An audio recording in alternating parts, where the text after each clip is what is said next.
Everybody, thanks for being here today. I want to start by recognizing some of the people that are with us today. Representative Mike Duffey and Representative Ann Gonzalez, who couldn't be with us, are the sponsors of the legislation we're going to discuss today in the House, and Senator Lehner and Senator Williams are here from the Senate, along with Senator Shannon Jones. As well, Representative Coonsey, Representative Stimiano is here. I think that hits all of our elected officials, with the exception of Franklin County Prosecutor Ron O'Brien, who we're glad could join us. We're glad he could join us today. We also have Nancy Malin of the Ohio Domestic Violence Network, who's been very helpful to us in making sure that we put this together in a way that is going to be effective, and Karen Days from the Center for Family and Safety and Healing. Earlier this year, as I always do, we went to a caucus retreat for both the House and the Senate, and we outlined one of our legislative priorities, which is the legislation we're here to discuss today. I'm grateful that legislators from both political parties step forward to take a leadership role in this, and making sure that we are going to do a better job of protecting people from domestic violence by handling their personal information more responsibly through our government databases. The great thing about technology is that it's made it easy to find people. The bad thing about technology is that it's made it easy to find people. And there are some people who have legitimate reasons that they don't want to be found. Victims of domestic violence, victims of human trafficking. Oftentimes, their perpetrators try to track them, and one of the means with which they track them is through publicly available information in government databases. People, victims of human trafficking and domestic violence, shouldn't have to sacrifice their personal freedoms or their personal safety to exercise their personal freedoms. And in this case, what I'm most concerned about as Secretary of State is them having to sacrifice their personal safety to exercise the right to vote. And fortunately, thanks to the leadership of the people that I just recognized, we're announcing legislation to create the Address Confidentiality Program. This is similar to the Shielding Our Protectors program that we already do for law enforcement. This will take it a step further to help victims of domestic violence and human trafficking shield their public information from their perpetrators that put them at risk, so that they can continue, so that they'll be able to exercise those personal freedoms like the right to vote.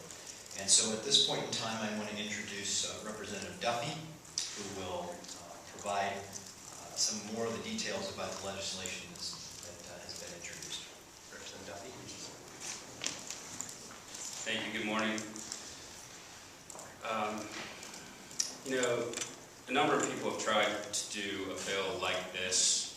There have been attempts in the past. I have to really give credit to Secretary of State Husted, to the Ohio Senate, and to the Ohio Domestic Violence Network for really coming together this year. And we feel that we have a bill that can go the distance. So I didn't write remarks because I have personal experience on this, and I think a lot of people that are, and Representative Gonzalez, to join sponsors here, please join us. Well, I've got committee here. Oh yeah, she has to run the committee. I chair the committee, and I have to go to that committee. Sorry. But a number of people have personal experiences. It's difficult because you can't talk about those personal experiences. You can't talk about the person that you know who doesn't want to describe the situation in which they were abused and what exactly happened to them. And if I did that in front of media, that abuser might even know who I'm talking about. That might identify them as being in Ohio or Franklin County or otherwise. So I have to be very careful about that. But I can tell you stories about victims that have been tracked to their jobs have been tracked to multiple houses. Nancy Nalon can speak to this. There was a victim, and I don't want to say which part of Ohio, but it was Ohio, tracked 3 times to 3 different locations. The abuser came into her bedroom window in the middle of the night with a gun. That abuser had a protection order against him. They were able to charge him because of that. And we don't know whether it was these public records that were the reason that the abuser was able to track them, but certainly these people are tenacious and they will go after their victims and they just don't let go. So the victims are in this unfortunate position of having to choose. Do I want to vote or do I want to be safe? And I don't think that somebody should have to choose between those 2 things.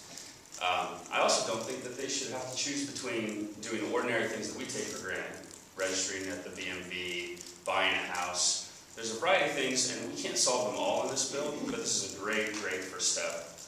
Ohio's been, unfortunately, a little bit behind the curve. There are 37, 38 states that are doing this. We're at about 75% of the United States right now.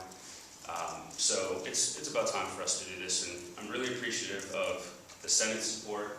We really appreciate that. Sandra Williams really has led the effort on this. She was already working on something on her own. I have to give her credit for that.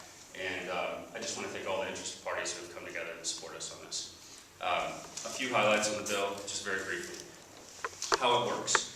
So victims will often be seeking assistance from Ohio domestic violence organizations, rape counseling centers, anybody that really has a nexus to kind of the crimes that we're talking about. They're going to be protected classes, essentially. And during this process, certified application assistants will be certified through the Ohio Secretary of State's office, can point them in the direction of the Address Confidentiality Program. And you'll probably hear the acronym ACP at some point. You can say ACP number, ACP participant, that's what they're talking about. They're talking about the Address Confidentiality Program. Applicants fill a notarized statement that they're here for the safety. They describe some of the circumstances. The reason that we're going through the Ohio Domestic Violence Organizations is that this does kind of serve as a filter system to make sure that people that shouldn't be part of this system don't get into it. And they submit an application to the Secretary of State. If the application is correctly and properly filled out, fully filled out, it will be certified. That person's an ACP participant. By the way, if you are fraudulently trying to enter this program, it is a first-degree misdemeanor. We're basically throwing the book at you pretty hard. It's about a $1,000 fine, 6 months in jail. So each day, once an ACP participant has their number and their PO box, all first-class mail can be directed through the Secretary of State's office for that person. So all legal correspondence, registrations for other governmental entities can all go to that name, ACP number, that PO box, or that ACP number and that PO box, I should say. And so that way, nobody will be able to get the original address, the real address of that person. If they were to do a public records request and the agency were to fumble and somehow release their master list, you'd still only see the ACP address, so you wouldn't have the inadvertent release. It's a lot tighter than just doing a redaction of the name. So that's one of the things that makes it very attractive, and that's been a predominant feature of ACP programs that have existed across the United States. The program lasts 4 years. It can be renewed indefinitely. We know that for many victims, not all, but for the bulk, once they've had complete separation for some period of time, sometimes the abusers will go away. Often they'll go away, but not always, and we want to be able to protect against that as well. We define the address of an ACP participant as not a public record. We prohibit anyone under Ohio law from disclosing that knowingly. If they know that somebody's an ACP participant, they cannot disclose it. If they do, it is a first-degree misdemeanor, $1,000 fine, 6 months in jail. Government entities must accept the ACP address. So not only can the victim ask a government agency, please accept it, but they must accept it. It's a requirement under the law. And the bill, in comparison to the way that it's been handled in other states, really maximizes confidentiality. Very few people are allowed to see the identities of these people. The Secretary of State's office obviously needs to be able to do so, both for voting elections and administering the program. County boards of elections, the director and the deputy director need to have access to the absentee ballot. Just to open the exterior envelope after it's been opened, it is a barcode. It is shuffled in with the other absentee votes. You would not be able to identify the difference, and other employees of the Board of Elections would not be able to identify the difference. Other than the Secretary of State's office, law enforcement may discover the identity of a participant. If they have legitimate government purposes, law directors can do the same. So you have to go through a judge, you have to have a hearing to be able to do this. We wanted to maximize confidentiality and not create some backdoor, automatic, anyone in law enforcement has access anytime kind of thing. And this goes to the maximum confidentiality that we have. And then one of the last things that we did in this bill that I think is a little bit different than other states is that offenders pay. Offenders pay for the program. So we were surprised when the Legislative Service Commission did the fiscal analysis on this, because they said this was going to cost $40,000, and I said nothing costs $40,000 in the state of Ohio. My colleagues won't believe me in the House and the Senate. You know, can you revise that number higher so that it's more plausible? And they did that, but I think it was able to be such an inexpensive program, largely because Secretary of State Husted has been so supportive. You know, he basically said, we're going to take this on. And so when LSC did the fiscal analysis, they said, it's really not going to cause the General Revenue Fund very much money. But we thought we could go a step further. So we have offender pays, which is based on the actual aerial analysis by the Legislative Service Commission. $70 is what we need roughly across all offenders within these classes in order to pay for the program. We are going to allow, similar to the rape counseling center fee that exists under current Ohio law, that to range anywhere from that $70 minimum to $500 maximum to pay for